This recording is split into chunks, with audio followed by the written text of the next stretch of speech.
program is brought to you by Newsworks in cooperation with Eau Claire County.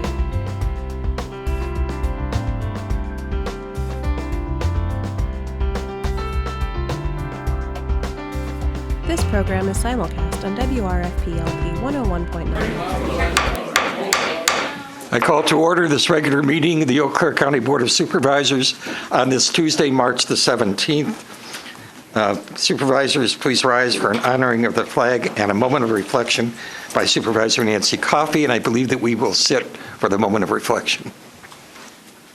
I pledge allegiance to the flag of the United States of America and to the republic for which it stands, one nation, under God, indivisible, with liberty and justice for all. I'm assuming you wanted us to sit. Yes, please. Thank you. As far as part is possible. I'm going to talk about COVID-19 and the fact that as this meeting starts, I was very nervous about coming, to be honest. I have a niece who lives in Spain, and right now it's her 5th day in her flat, which has a very small bedroom and very little space, and thank goodness she has no children, because I can't imagine trying to do that with kids. And she does yoga and is doing a blog and is trying to get people to do yoga in their flats. So as we move forward, I don't mean this to be humorous. I think all of us need to take all the precautions we can. Many of us are over 60 here, which put us at very high risk. Many, like me, are going to be taking care of grandchildren in the next few weeks, and I want to stay very healthy so that I can care for them. So good health to all of us. Thank you. Tonight's meeting will be broadcast on Valley Media Works, Charter Channel 994, on Thursday at 7 a.m. and 7 p.m. following the meeting, WFRP LP 101.9 FM, and online at valleymediaworks.org. The next item on our agenda is roll call. Supervisors, please take your keypads in hand. Do you have your keypads? Oh, okay. Okay. We'll pretend I pushed my keypad. Okay. I think that's everyone. Yes. Catherine Schneider. Supervisor Schneider. Supervisor Anderson has entered the room. Supervisor Anderson, would you indicate your presence?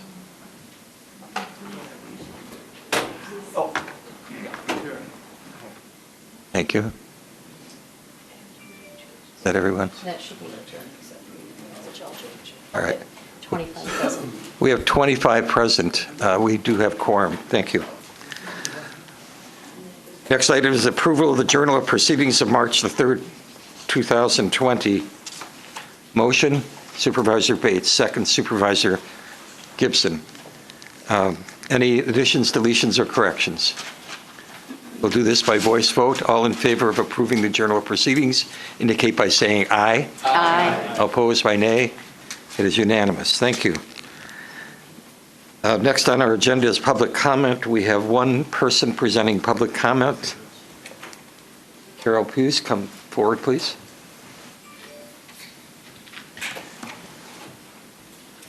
And identify yourself and provide your address. Right. Yes, please. Okay. And I've already asked her to confine it to 3 minutes. Okay, my name is Carol Poise, and my address is S11141 County Road R, Augusta. I live in the town of Bridge Creek. Thank you very much for giving me the opportunity to speak tonight in citizens' comments. I would like to speak to you about item 8 on your agenda this evening on file number 19-20/094 Pren 1. I travel the roads around the city of Augusta on almost a daily basis. Up until 8 years ago, my husband was a dairy farmer. When we haul manure on the roads, if the manure was spilled on the roads when we were hauling at the field, we were required to clean it up or we would be fined. Around the city of Augusta, there are many, many horse-drawn vehicles, and the population in the Amish community has been growing at a rapid rate. All roads leading out of Augusta are county roads G, R, and M. The city of Augusta has an ordinance that requires all horseshoes or all horse-drawn modes of transportation must have a manure catcher on them. They also require to have flat horseshoes from May through October of each year. When the horse-drawn modes of transportation leave Augusta, they get just beyond the city limits and they dump their manure catchers right on the side of the road. And there's piles of manure on the county roads M, R, and G. And it's very unsightly. I belong to the Beautify Augusta Committee. We want to keep things beautiful. We are very proud of Augusta and the surrounding area. There are lots of people who come to Augusta from all over to enjoy the beautiful countryside, camping, ATV trails, fishing, hiking, and so much more. It makes me very sad when I hear they're not coming back because they had to drive through horse manure to get to their campsite and it spoiled their camping experience. Or someone who goes for a ride in a nice summer day and had to drive through horse manure and then had to try to get the manure off of their vehicles so it did not corrode the vehicle. The list goes on and on of examples. There have been many discussions with the leaders of the Amish community to try to resolve this problem, but to no avail. Things may change for a while, but pretty soon they're back to the same old. I can't tell you how many times I drive through the manure. A question was asked about how to notify the Amish on passage of this ordinance, as they do not have telephones or emails. I would suggest that a notice be put in the Ad to Light, as this is a free publication that everyone in our area gets by mail. By having flat shoes from May through October would save the county thousands and thousands of dollars every year. The horseshoes, right now, if you think of a horseshoe looking like this, and there are 3 spots on there, they have this thing called Drill Tech, and that will tear the roads up. In closing, I would like to ask you to please consider when you vote on this issue what it would be like for you to drive through horse manure on your road every day and to park your car in your clean garage only to have it smell like manure and to see the damage that the horseshoes do to the roads each year. I would like to at this time present a petition that with many signatures on it to support of this ordinance. And if I may just read the top part of it. Well, you're past the 3 minutes. Okay.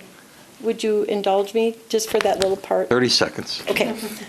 We, the undersigned, ask that the Eau Claire County Board develop and adopt an ordinance for all equine modes of transportation, all equine ridden and all equine pulled machinery of all forms. This ordinance shall require a device to catch all equine manure and to take said manure to the residence of the owner of the equine owner for proper disposal. Equine manure shall not be disposed on the shoulders of the roads or ditches of Eau Claire County. We ask that this ordinance be required on all county roads. Thank you for your indulgence. Thank you. And I will refer this on to Supervisor Henning for the Highway Committee. Thank you. Thank you very much for your time.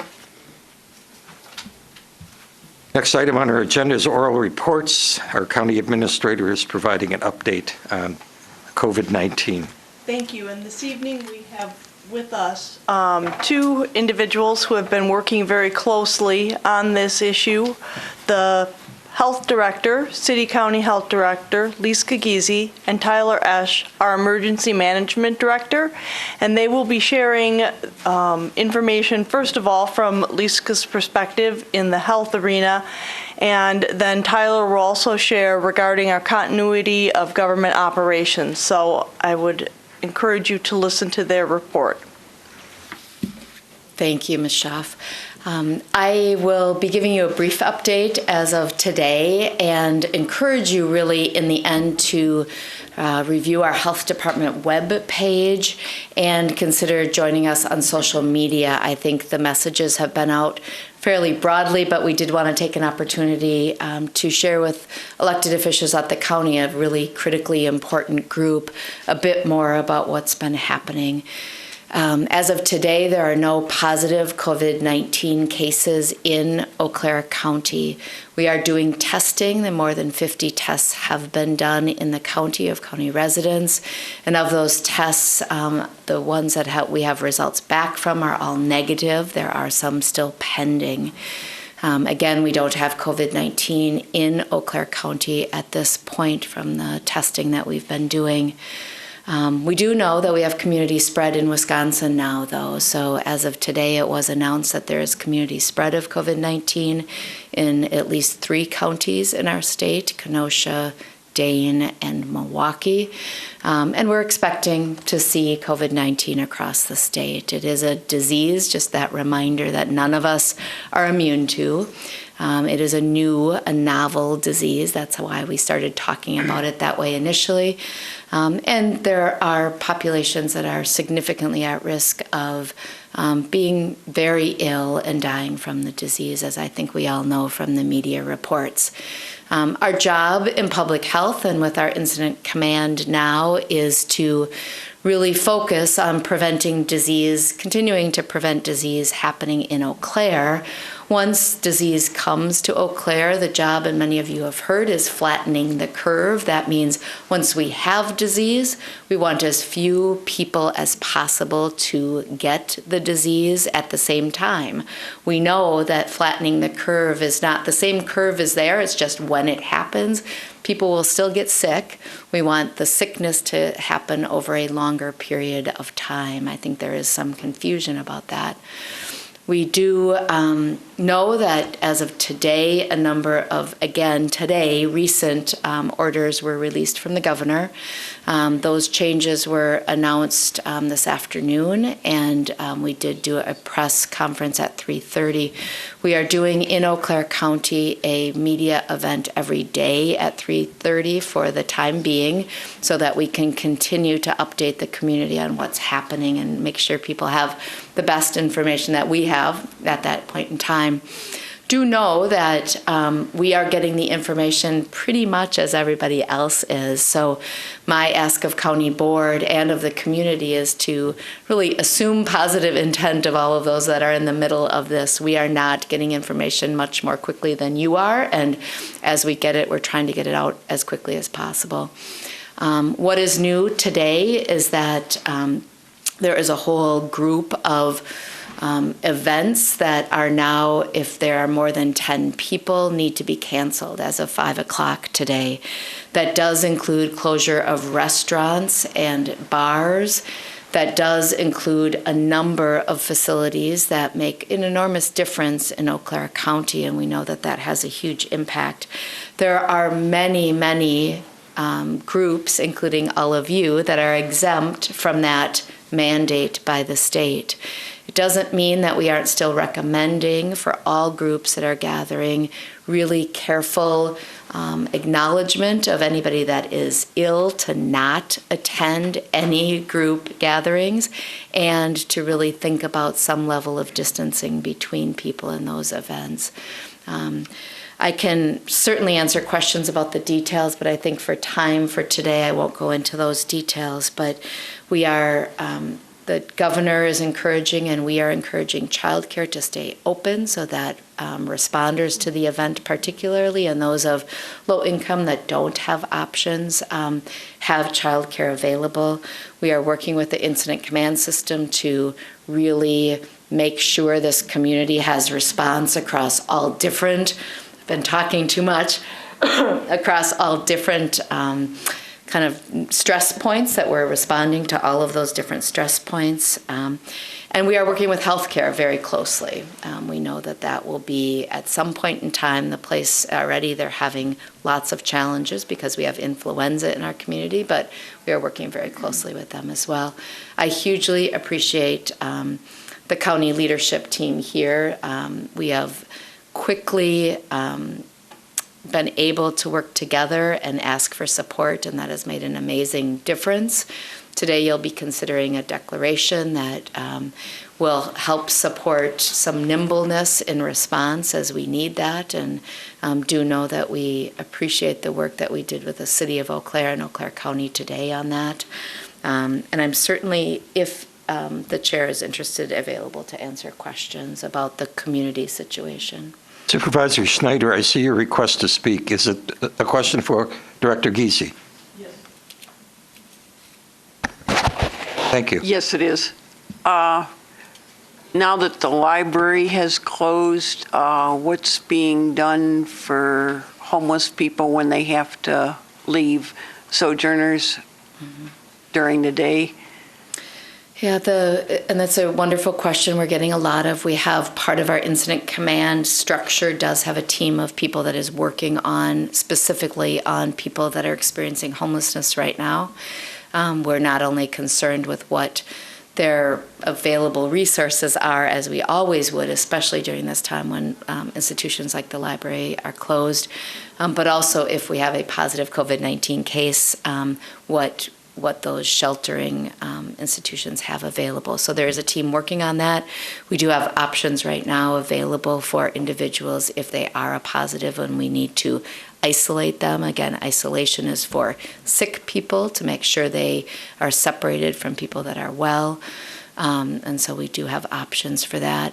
Tomorrow there's a meeting of the Dairyland Coalition, which is the broad collaborative group that meets in this area that includes all of our sheltering organizations. We will be providing them an update as well. The library being closed is certainly has an enormous impact on our community, especially for our most vulnerable populations, not just those experiencing homelessness. Positive Avenues is able to remain open, as is Sojourner, the two places that have probably the largest number of people experiencing homelessness in this community. And we are supporting those places and making sure that they are identifying people that are ill and doing all those things to keep people as healthy as possible. We do get daily updates from the state, and the daily update today did include an item that was new today that said that guidance for homeless institutions, homeless shelters would be coming from the state shortly, and that typically means by either tonight or tomorrow, so we're hoping to receive that as well. Thank you. Supervisor Chilson, excuse me. Thank you. My question is three parts. So first part of it is, what is the qualifications or what are the underlying reasons that someone would get tested? Mm-hmm. Where is the testing or who is doing the testing? Mm-hmm. And then what is the turnaround for the result time on the test? Okay. All really important questions about testing and ones that we're getting regularly. The state today changed their recommendations and actually what will be happening at state labs. So both the State Lab of Hygiene and the Milwaukee Lab will be prioritizing testing for people that are hospitalized and healthcare workers.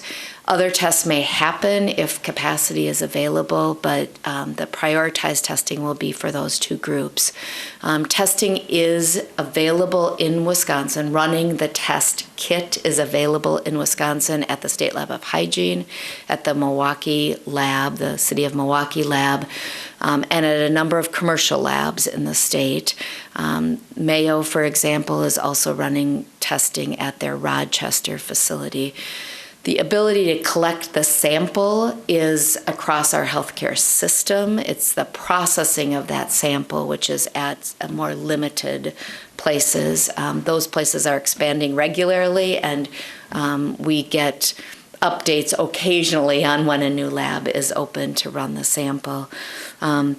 We do know across the U.S., though, that the ability to run the test capacity is being overwhelmed because so many people want to be tested.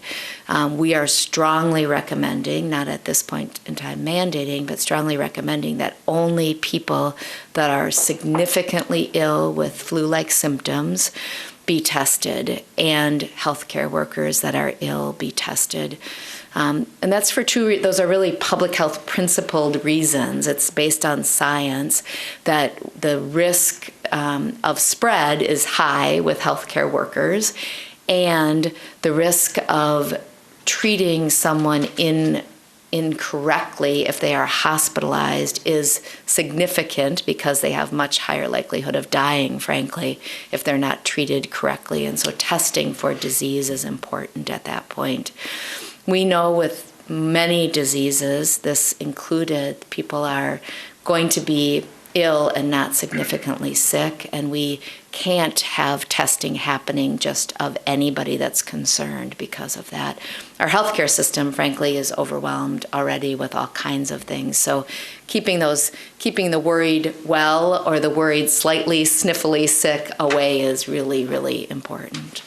We have heard some reports that work sites are mandating testing, and again, we are working as hard as we can to communicate that that is not a practice that is good for our community. So that's another message that we're trying to send to businesses. Supervisor Dunning. My question goes back to our local jail. What is being done with to prevent it from getting in and treating of those who may have it?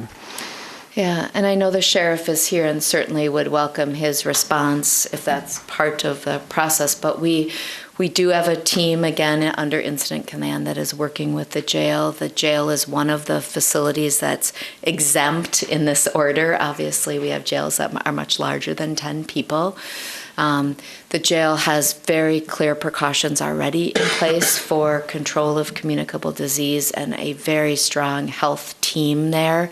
We, when and if we have a case in the jail population, we will be working obviously closely with the jail to make sure that that individual is isolated. And again, it's one of those places where the positive is we have a lot of control of what happens with people and how disease is spread. Again, it's not I don't think we've thought all along with a disease like this that is a pandemic that we will see disease, and then it's really our job as government officials to make sure that we are working with partners like the jail and others to minimize the spread. Sheriff Kramer, did you wish to add? Well, we are working at this point. The big concern is our Huber Center, where we're releasing people and having them come back. So temperature checks, checking with them, we may end up releasing them on a furlough for a while. Some of the counties are putting people on electronic monitoring. As you know, electronic monitoring doesn't do anything except tell you that they're in the place where they're supposed to be. So we are working, we have a pre-booking area where any of the new people that are brought into the jail will go through a series of questions to find out where they've been. If they're running a fever, they're going to be cleared, they're going to be taken over to the hospital to be medically cleared, but we won't know if the test is done for 24 hours to 48 hours, and we have 22 holding cells to isolate people. After that, then we have to think about the next solution. But the inmates in the cell block right now, there's the room for 96, but they're not all together. They're isolated and different within the cell block in smaller numbers. So we will continue to monitor, and these people have been working with our folks. We have a nursing staff in the jail, doctor on call. So, we're prepared. We just bought 300 PPE masks for staff, glasses, things to help our staff stay healthy. So 10 cases of sanitizers we're able to pick up, and so we'll go from there day by day. Thank you. And the positive with this disease is really that the spread in a place like a jail, it's 6 feet is the social distancing. So, there's a lot of ability to do that. Sorry. Supervisor Cronk. Thank you, Mr. Chair. Some of my questions have already been answered because I too was concerned about the folks in the jail, the Huber Center, as the sheriff had mentioned, the people that are coming and going. as well as our juvenile detention center, and how do we continue to make sure that students are getting their education. As we know, schools have been indefinitely closed. So that was the first part of my question. How do we continue those services? And then also, I have a lot of questions, as others do, I'm sure, but how are we addressing, or how are we equipped to address some of the fines and fees that when people have, and you may not be able to answer this. Maybe what I'll say is I can answer some questions not about operations of the county government. Okay. And I certainly can stay up here to do those questions, but to do general response questions, but certainly not county government. Continuity of operations questions. So. Okay, and we can help with those continuity of operations questions that you have. Would you repeat the question, please? Sure. And I don't want to, if other people have questions related to, like, the spread or specific health department questions. Okay. My question was, in addition to the jail and the Huber Center, about fines and fees, or people's ability or lack of ability to pay with certain, we know that bars and restaurants have closed now as of 5 p.m. Some of the manufacturing places where quite a few people are employed may have changes as well. How are we, I did see an update about people being excused from coming to court if they're ill. What can we do, or what's within our authority to do with people who may not be able to pay, say, for Huber, because now they're out of a job, or some of their fines and fees or child support, some of those issues with some of the economic strains or pressure points, as was well stated earlier. What is within our scope, and is that something that we're planning? At this point, we have not researched that fully. We've been more in the immediate response mode of dealing with actual physical facilities and the potential spread of the virus at this point. However, our systems already do take into account and actually set up opportunities for individuals who have fees, fines, forfeitures, or monies that are due to either another party or the county, and they take that into consideration, and they work with them to set up payment plans and any number of different methodologies. Now, that doesn't say that that will be the only thing we, the county, will do. I think that that is going to be something that as we go into the next phase and into the recovery phase, that will likely be part of the discussion at that point in time. And I'll just answer some of your questions with regards to, you mentioned child support. I've participated in a couple of webinars with the Bureau of Child Support this week through the Child Support Agency. Child Support Agency is one of the divisions of my office, and as some of you know, I was the child support attorney for the county for many, many years. The Bureau of Child Support is working with the Office of Child Support Enforcement, which is the federal office, to develop rules and regulations regarding the situation. They are looking at relaxing some of the lien requirements, whereas before we could seize accounts, they're going to reduce those amounts so that, or eliminate those amounts so that we can't go in and seize accounts while this crisis is going on. They're looking at procedures with regards to relaxing enforcement efforts during the time that the COVID-19 issues are proceeding. Along with that, and you've indicated you've seen some of the documents from the court is restricting the number of hearings that we can bring into court just because they're limiting the number of public in the courtroom setting and on the second floor. And so that's going to delay the process. Doesn't mean that the obligation is going to go away. It's just going to be delayed or paid off in a different manner is what it'll be. So, Supervisor Pagonis, is your question directed to Director Giese? Yes. I wasn't trying to escape. I just wanted to make sure that the right person answered the question. My question goes to testing. There was a federal guideline that indicated someone who presented as symptomatic would also have a secondary requirement that they were in contact with someone who tested positive. Do we have that requirement locally, that it has to be a twofer, one they are symptomatic, and two, they were in contact with a known individual? We don't have that requirement, and certainly tests will be a higher priority on the list if there are some symptoms and a contact. There will likely also be a higher presumption of illness, which we do in other situations like this without a test if there was a contact. Initially, we were recommending testing for any illness and contact, any type of illness and a contact. So if we had, for example, someone that was self-quarantining, because self-quarantine, again, well people, that was that individual, as they were in their 14 days, became sick, they would be tested. That requirement now is not there. Someone that is very ill with flu-like symptoms will be prioritized if they are hospitalized at this point. Thank you. Supervisor Jansen. Thank you. My question has already been answered, but I will take this time that I have just to thank you, Director Giese, for all of the work that you have been doing. This is an unprecedented, constantly changing situation, and you've been doing a fantastic job of keeping our community informed and safe. And that also goes to all of our county staff. Everybody's been doing a very great job, so thank you very much for all of your work on this. You're welcome, but it certainly is a team. I am not doing the work, so Yes. I just want to acknowledge that we have an amazing team.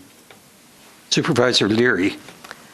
Thank you, Mr. Chair. I have a question for you in regard to, as we move on to the next stages, and unfortunately some folks won't take some of the warnings seriously, and what if they violate when they're supposed to be quarantined and they're really endangering our citizens? How do we impress upon them, and what actions will you as a city county health department do? So we have authority for both, speak to the individuals, but there is authority for violation of now this governor's order for, assembly, if a restaurant stays open, those kinds of things. For those kinds of situations, again, our capacity isn't such that we would be going out to actively look for restaurants that are open, but certainly if we hear about that, we have the authority to close them. For individuals, we've met with the judges and with legal counsel, with Mr. Sullivan, as well as the City of Eau Claire Legal Counsel, to walk through with the judges the existing authority that we have for other communicable diseases, for isolation and quarantine orders, for mandated testing of people, and we have those in place, and 24 hours a day. We are assured that judges will work with us to enforce those orders. We are able to do that under the authority that the state statute gives to local health departments, and so we have that already, and we are prepared to use it if we need to. Thank you. I see no other requests to speak. Thank you. Wonderful. Thank you, everyone. I want to take the opportunity to thank the supervisors for your interest and your questions, and the opportunity for all of us to hear the questions and the answers. So thank you very much. Next item on our agenda, the written... Tyler Esch was going to provide a continuity of operations. Oh, I'm sorry. I had him down for something else. Please come forward. Thank you. Thank you for the time and for coming out this evening, even though I know there is now an order about groups over 10. Administrator Schaaf just asked me to provide an update about the continuity of operations of the county government facility, or county government in general. For those of you who do not know me, I'm Tyler Esch, I'm the Eau Claire County Emergency Management Coordinator.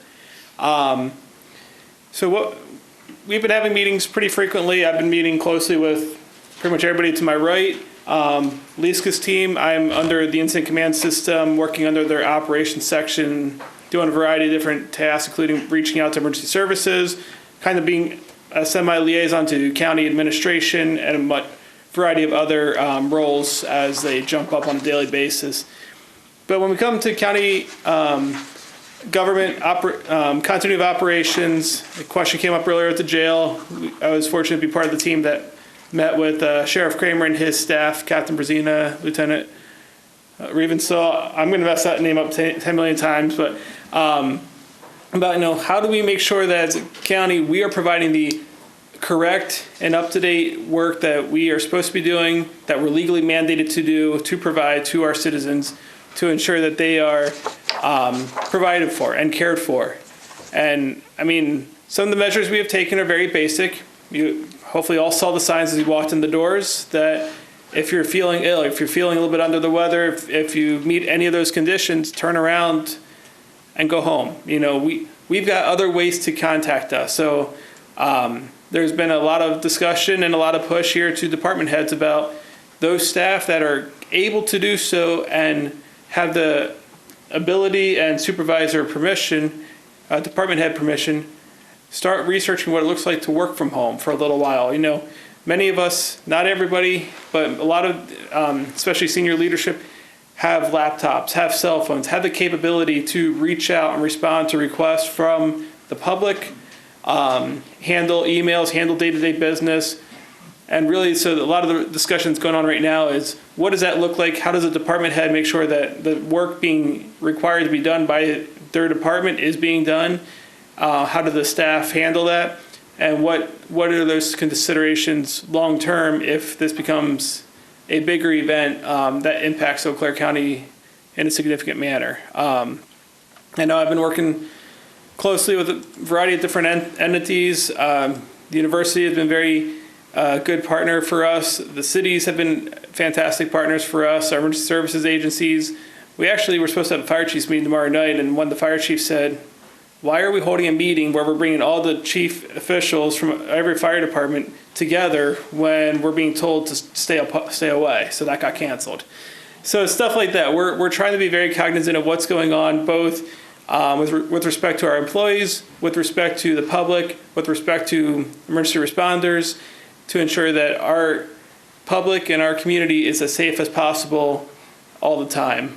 I think that's kind of where I'm at. And I know we're starting to develop some other talking points, other trigger points for further actions here at the county building. Those are in the very beginning stages of that discussion, but and the way that things are changing very quickly, those could probably be some set in stone here before we know it. I think my day usually starts with about 2 meetings, and by the time I actually get to my desk for the first time, it's 3 o'clock. It's just been one of those couple of weeks. So if there's any questions about continuity of operations, I'd be glad to answer. Otherwise, turn over to the next agenda item. Supervisor Cronk. Thank you, Mr. Chair. Just a brief question about keeping everybody abreast on service changes. So I know we got a public announcement from the Aging and Disability Resource Center, that Meals on Wheels will continue, but some of the congregate meal sites are closing and making some changes. But I know things are happening very quickly, but I'm curious, aside from maybe staff, having the ability to possibly work at home and trying to keep people not, grouped together, how do we stay abreast to keep the constituents knowing, or the public knowing, about changes in services, like human services and, economic support, some of the bigger other services? How can we keep people tuned in? I can answer that in part. So the first line of notice is, especially when it comes to our meal sites, we have customary pathways that we have used for communicating to individuals at those sites. And so that information would go to them specifically, but then we also put it out broadly through social media, the media in general, and through newsletters and other types of correspondence. We also attempt to always loop in the county board and others in that correspondence as well. Okay, thank you. Thank you, Mr. Ash. Oh, I'm sorry. And Supervisor Schneider. I'll tell you. I think Green Bay stopped having bus transportation. At what point will that happen? The County of Eau Claire does not run the public transit, and so we would wait to hear from the City of Eau Claire on any changes in public transit. The transportation options that we do run are for veteran services, and there is some limited transportation for the Aging and Disability Resource Center. I will have to check with both of those entities to ascertain the status of that service. Catherine, may I respond? Do you know? Okay, thank you. So the question was specifically related to bus service. The City of Eau Claire is continuing bus service at this point in time. It is not an exempted service from the list that was provided today. And the city is very committed to continuing bus service as long as that is a possibility. Thank you. I see no other requests to speak. I think we are done with the report. You have in your packet the written reports, the contingency fund, the payments over $10,000, and community agency reports. Next item on our agenda is presentation of petitions, claims, and communications. We have a rezoning request for the town of Washington from Roger and Joanne Henning and the applicant Max Henning. This will be referred to a future meeting.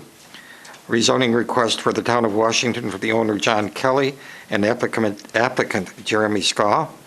This will also be referred to a future meeting. And finally, in this section, a proclamation proclaiming April 13th to 17th, 2020 as Severe Weather Awareness Week in Eau Claire County. I'll ask the county clerk to read the proclamation. Whereas tornado emergencies are of great concern to Eau Claire County, presenting imminent threat to life and property and significant impact upon those who are affected, and whereas severe thunderstorm phenomena such as powerful wind gust, large hail, flood-producing heavy rains, and lightning pose a threat to the lives, safety, and property of the citizens of Eau Claire County, and whereas the state of Wisconsin had 28 confirmed tornadoes throughout 11 days in 2019. There were 6 confirmed tornadoes between Dunn, Chippewa, Clark, Trempealeau, and Jackson counties in 2019. And whereas severe storms, flooding, and strong winds have caused hundreds of thousands of dollars in damage to homes, businesses in Eau Claire County. And whereas the citizens of Eau Claire County are participating in 2 tornado drills at 1:45 p.m. and 6:45 p.m. on Thursday, April 16, 2020, in order to educate all Eau Claire County residents on the importance of emergency preparedness. And whereas the citizens of Eau Claire County can be seriously affected by tornadoes and severe weather, and it is essential that we increase awareness of the dangers of severe weather hazards and the protective measures that can be taken to proactively ensure safety during dangerous weather situations. And whereas Chair Smyer of Eau Claire County Board of Supervisors does proclaim April 13th through the 17th, 2020 as Severe Weather Awareness Week and calls this observance to the attention of all the citizens of Eau Claire County. Motion for approval. Supervisor Leary, second Supervisor Henning. I don't see any requests to speak regarding this. Supervisors, please take your keypads in hand and vote on the proclamation.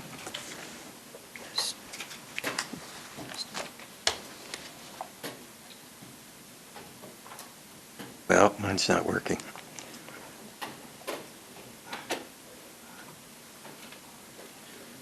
No. Mine's out. Oh, there we go. Thank you. It is unanimous. Thank you very much. Next on our agenda, first reading of ordinances by committees, file 94. To create Section 10.30.040 damage to county highways by horses in horse-drawn vehicles, and to amend Section 1.50.020A. This item is ordinance. This is first reading. This will come back to our next meeting. Next is from Committee on Finance and Budget, File 103. To create Section 4.05.002 of the Code, payment with coins or tainted currency. This is also an ordinance change, and it will come forward to our next County Board meeting. File 113. Amending Section 2.12.140B of the Eau Claire County Code, medical examiner fees. This will also be referred on to our next meeting. Thank you. Next item on our agenda is reports of standing committees, commissions, and boards under 2.04.160, and second reading of ordinances We do have an addendum. It is coming from the Committee on Administration. I'm going to place it first in this sequence. This is file 119. Ratifying the declaration of emergency in response to COVID-19. Motion, Supervisor Leary. Second, Supervisor Wilkie. Speaking to it. Oh, I'm sorry. I apologize. I had a request that this be read out loud because it moved very rapidly through today. So I will ask the county clerk to read the resolution. Whereas in 2019, a novel strain of coronavirus known as COVID-19 was detected, and COVID-19 has continued to spread throughout the world, including to the United States and the state of Wisconsin. And whereas the federal government, state governments, and local governments are working together to contain the further spread of the disease and treat existing cases. And whereas on January 31st, 2020, the United States Department of Health and Human Services declared a public health emergency. On March 11th, 2020, the World Health Organization declared COVID-19 a pandemic. And on March 12, 2020, the governor of the state of Wisconsin declared a health emergency in the state. And whereas on March 17, 2020, Eau Claire County Board Chair Nick Smyer declared a state of emergency for Eau Claire County with regards to the need to plan for and respond to the potential of imminent health crisis related to COVID-19 virus. And whereas Eau Claire County has been working to protect the health and well-being of its residents from the spread of COVID-19 and to prepare for the impacts of the disease is likely to have on the county. And whereas the Eau Claire County Board has determined that it is necessary to make all possible resources and means available to the county in order to protect the health, safety, and welfare of its residents from the threat posed by the continued spread of COVID-19. Whereas under Wisconsin Statute 252.03, the Eau Claire City County Health Department is the lead agency for controlling and responding to the communicable disease threats and has open incident command to plan for and respond to meet the needs of our residents.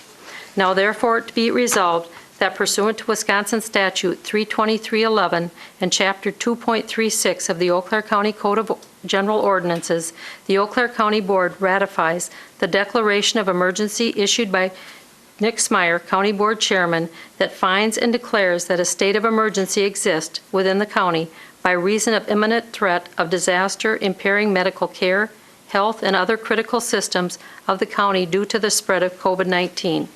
And be it further resolved that during the period of emergency prescribed by this resolution, the board may order, by ordinance or resolution, whatever is necessary and expedient for the health, safety, protection, and welfare of persons and property within the county.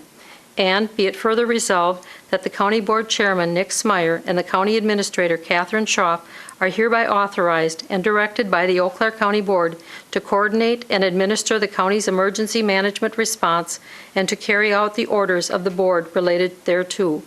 And be it further resolved that the head of the emergency management of Eau Claire County is authorized and directed to carry out his duties under the county's emergency management plan, under the supervision and direction of the county administrator, and perform such duties as may be directed by further resolution of the board.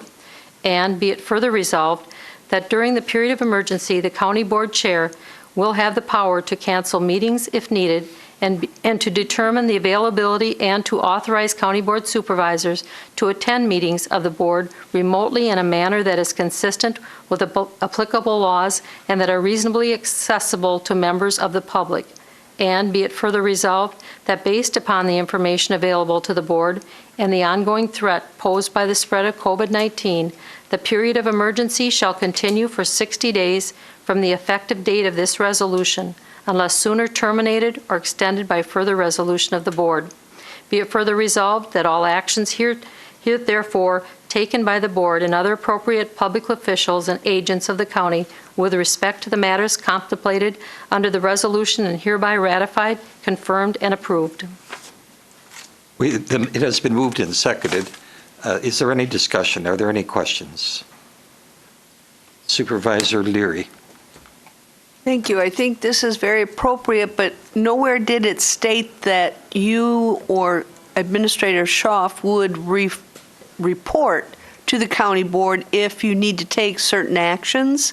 That is kind of implied, I assume. Is that true? I think it is implied, and it is our duty to do that. All right, thank you. But thank you for reminding us. I see no other requests to speak. Supervisors, please take your keypads in hand and vote on file 119.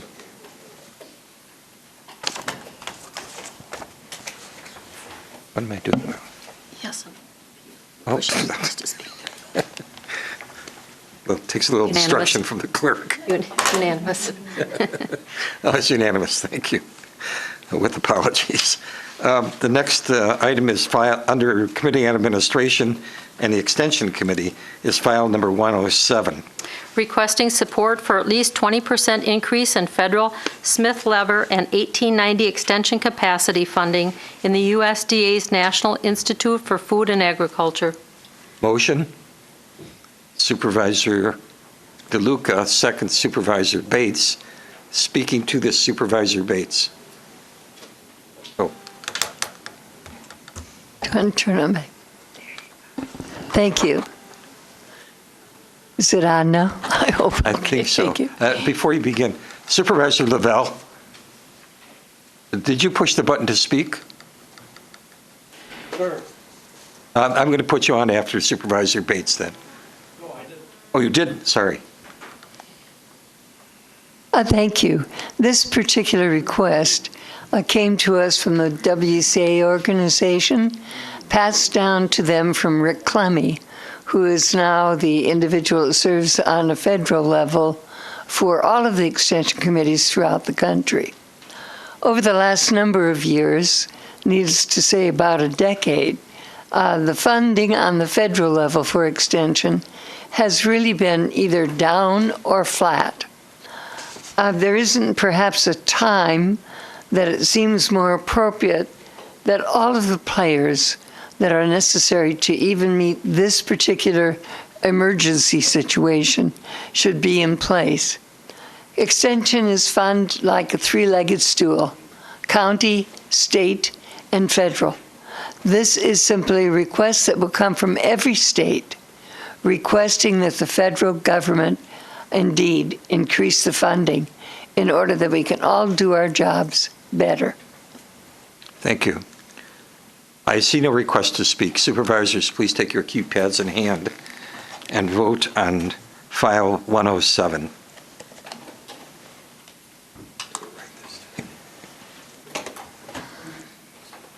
It is unanimous. Thank you.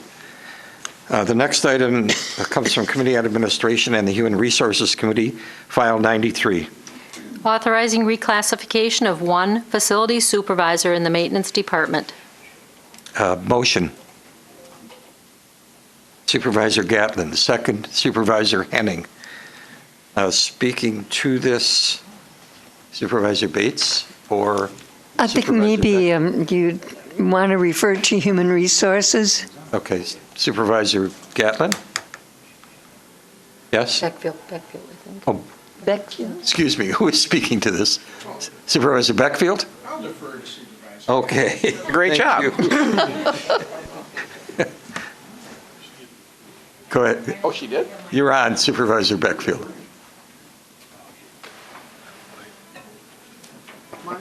Oh, I'm on? You're on. Oh, she didn't want to do it. Judy, I was throwing it your way. Thank you. Basically, what this does is it has a giving the title and the job responsibilities were reviewed by McGrath. The title itself is changing. There is a minor, I forget exactly how many $100 it is, change for the rest of the balance of this year. And there is a small, what do I want to say, impact to the budget for next year will be seen. So basically, it's giving the person the classification of what they are, and it gives them a slight bump because of the work they're doing. That's it. Thank you. Supervisor Lavelle, I have another indication to speak. No? Okay, sorry. What's wrong with my machine? That's all right, I know what it's like. Is there any further discussion? I see no requests to speak. Supervisors, please take your keypads in hand and vote on file 93.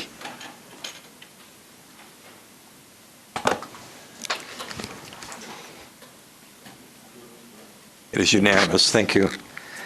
The next item is file 118. Affirming the county board's commitment to build and complete the construction of the 6th courtroom by May 31st, 2022. Motion. Supervisor Bates, second Supervisor Wilkie. Speaking to this, Supervisor Bates. Thank you, Mr. Chair. The Administration Committee met just prior to this meeting and supported this particular resolution. Board members may have gotten an email from our good friend Greg Moore, who also supported this particular action. And again, I would remind you, this is simply reaffirming the decision of the board that was made earlier. But we want to be very sure that they keep this in mind as they begin to distribute the judges that have been authorized to fill positions within the state of Wisconsin. I urge your support. I want to note that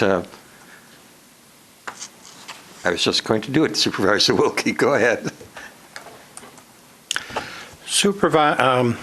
We at Judiciary and Law did discuss this item. At the time, we did not have the specific resolution before us, so there wasn't an official action that we took place.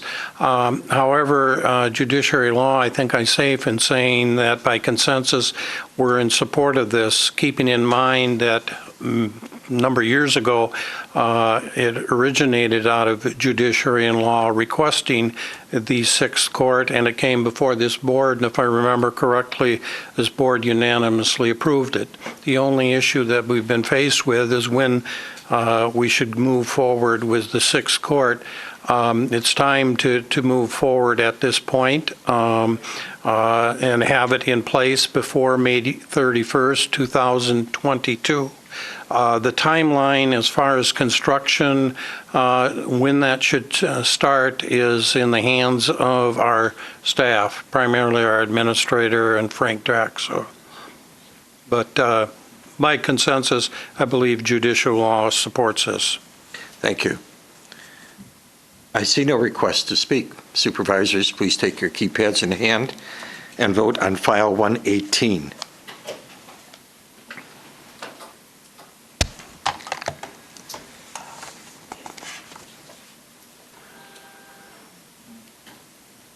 It is unanimous. Thank you.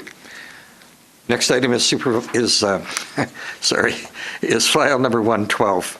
Supporting the Commitment to Veteran Support and Outreach CVSO Act. Motion. Supervisor Gibson and second by Supervisor Anderson. Thank you. Presenting this would be, again, Supervisor Bates? Yeah, administration. No. Administration. Thank you, Mr. Chair. Yes, no. Really, again, a very good opportunity for the county to join others in doing everything we can to provide the kind of support and outreach that veterans certainly should have. This will allow $50 million per year to come out of the Secretary of Veterans Affairs Center into contracts with states for grants that help to promote health, welfare, prevent suicide, and improve veterans at local level. And we have many of those veterans serve on this board. So it seems very appropriate that we support it. Thank you. Thank you. This is also coming out of Human Resources Committee. Supervisor Beckfield? Any? Okay. All right, we'll proceed forward. It just came out of administration. Any discussion, any questions? I see no request to speak. Supervisors, please take in hand your keypads and vote on file 112.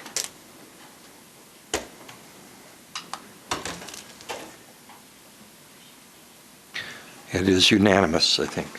That flashed. Is it unanimous? Mm-hmm. Yeah, sorry. It is unanimous. Thank you.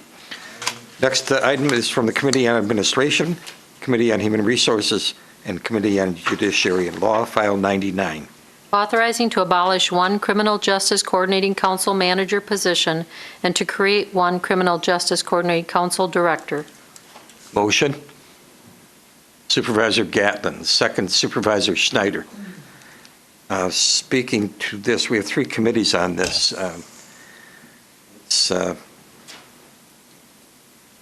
Let's start with, we start with Committee on Human Resources. Supervisor Beckfield. On this one, I did miss this particular meeting, and I do like to give this over to Vice Chair Gatlin, Supervisor. Supervisor Gatlin. Thank you, Mr. Chair. This is reclassifying a position for a manager that has the duties of a department lead and works pretty like in their own little area. They don't have a lot of employees to manage, but their responsibilities and their duties are like any department head, and we voted to change their position description. Thank you.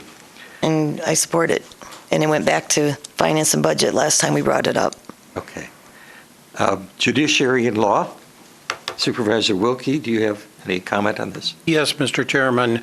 Judiciary and Law reviewed this Resolution 99, asked for input from our administrator, who recommended its adoption.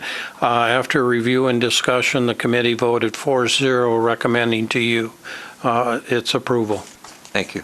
And finally, Supervisor Bates. Thank you, Mr. Chair. The Committee of Administration also reviewed this request and agrees with the dialogue that has occurred here and urge your support. Thank you. I see no request to speak. Supervisors, please take your keypads in hand and vote on File 99.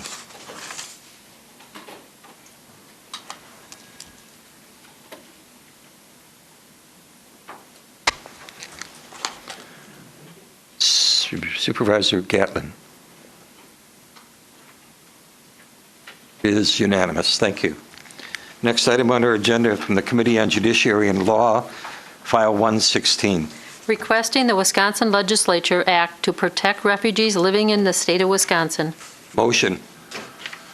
Supervisor Anderson, second Supervisor Schroffnagel. Speaking to this, Supervisor Wilkie. Thank you, Mr. Chairman.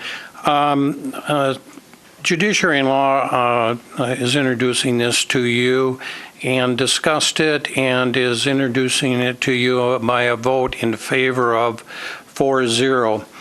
What I'd like to do, with your permission, Mr. Chairman, is turn over the explanation to a member of the committee and also one of the authors, Supervisor Roberts. Supervisor Roberts. Thank you, Mr. Chair. This resolution was written in response to the proposed deportation of Hmong people by the Trump administration. They have integrated themselves into our community. They are a vital part of our community, and I just don't feel that they should be broken apart and have their families shattered because of a narrow-minded line of sight. So that's the explanation, I guess. Thank you. Supervisor Henning. That was when I was trying to vote. Oh, sorry. Take it off. Oh, never mind. Okay. Thank you. Supervisor Chilson. Thank you. That explanation answers some of my questions. I guess I'm just looking for clarification for myself before I vote on this. Is that if the intent was strictly, and I read about the newspaper article about the Hmong, if the resolution was brought forth with that in mind and that was the intent behind this and that's what we're voting on? That was the intent. Okay. Okay, Supervisor Jolson. Yep, that answered my question. I see no other requests to speak. Supervisors, please take your keypads in hand and vote on file 116.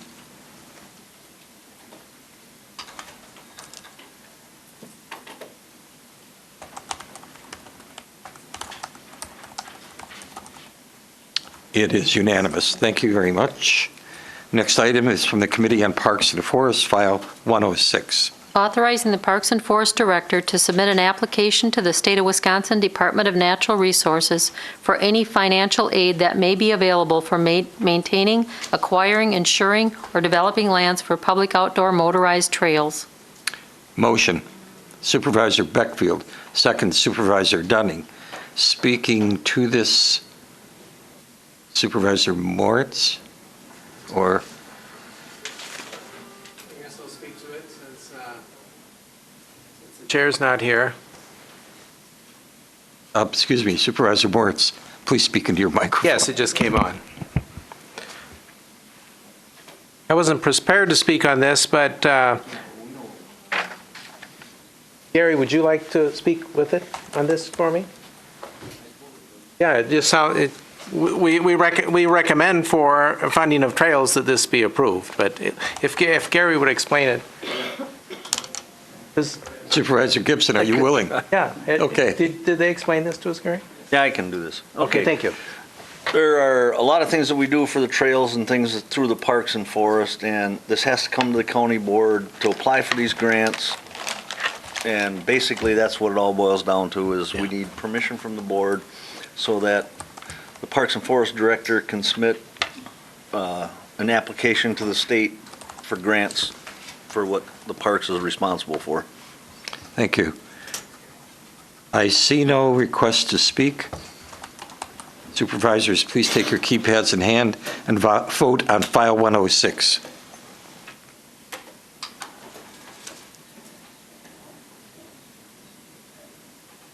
It is unanimous. Thank you very much. Next item comes from the Committee on Finance and Budget and the Committee on Administration, file 100. To amend Section 3.20.060 of the Code, compensation of county governing bodies. This is a change in ordinance. Do we have to put that over to the next meeting, correct? Oh, no, It is not. it's here to be. No, that's not, that's the wrong one. I'm sorry. It's No. No, wait. mislabeled. I was telling you something not to tell him yet. Oh, I'm sorry. I thought you were trying to. Just I need a little clarification deal. here. Is this an ordinance change or a resolution? This is an ordinance. This is an ordinance change. Second reading. It's a second reading. I'm sorry. Yes. Okay. Forgive me. What were you? So- Yes, Just let- Supervisor Leary. We needed 2/3 vote. thank you. I was moving for approval. Oh, you're moving. I'm sorry. Okay. That's all. I haven't caught up to you yet. I'm sorry. Harry, we have, I didn't see the motion. Prepared. it's Leary. And who else? Well, I didn't call. We need a second. Supervisor Wilkie, thank you. We now have a motion and a second. Explanation. Supervisor Pagonis, do you want to address this? Sure. This is the one where we're changing the per diem. I think this one is pretty self-explanatory. It has to do with boards and commissions that have county board supervisors on them, and to just have consistency among all of the organizations being the meetings. And so this is just for the purposes of maintaining consistency. I think it's housekeeping. Thank you.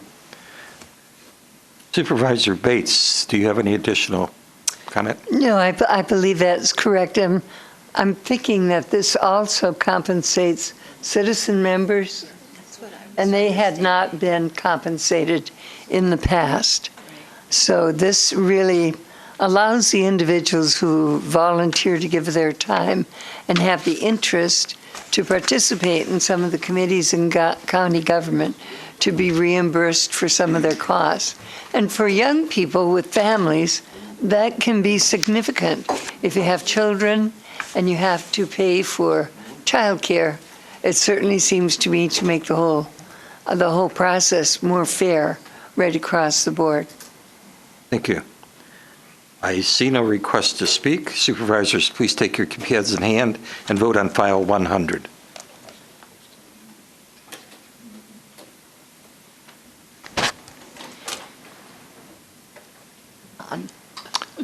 The vote is unanimous. Thank you. You have to give it an extra shot. The next item is file 105 from the Committee on Finance and Budget and the Committee on Judiciary and Law.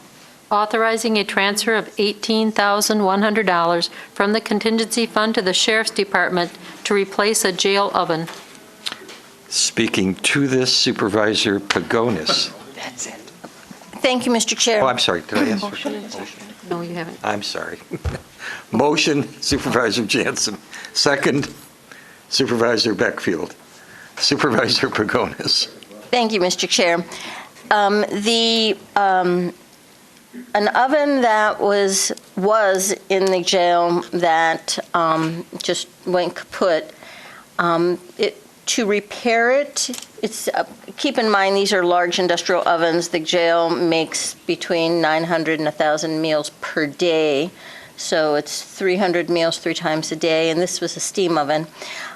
So the cost to repair it was somewhere between $8,000 and $10,000, and the cost to replace it would be $18,000. If we had repaired the existing one, we wouldn't be able to get the parts after next year anyway because it's being obsoleted. So the option was just to buy a new oven. So this is taking it out of contingency, the $18,100 out of contingency, and so we need a 2/3 approval. Supervisor Wilkie, did you wish to address this?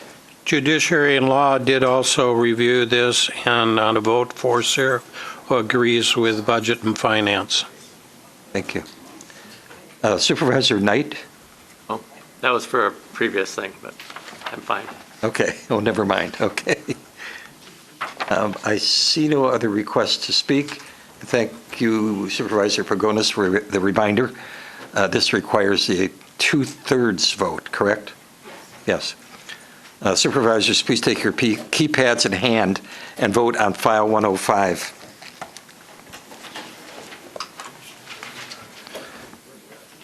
The vote is unanimous. Thank you very much. We are at the end of our agenda and we are adjourned. Thank you.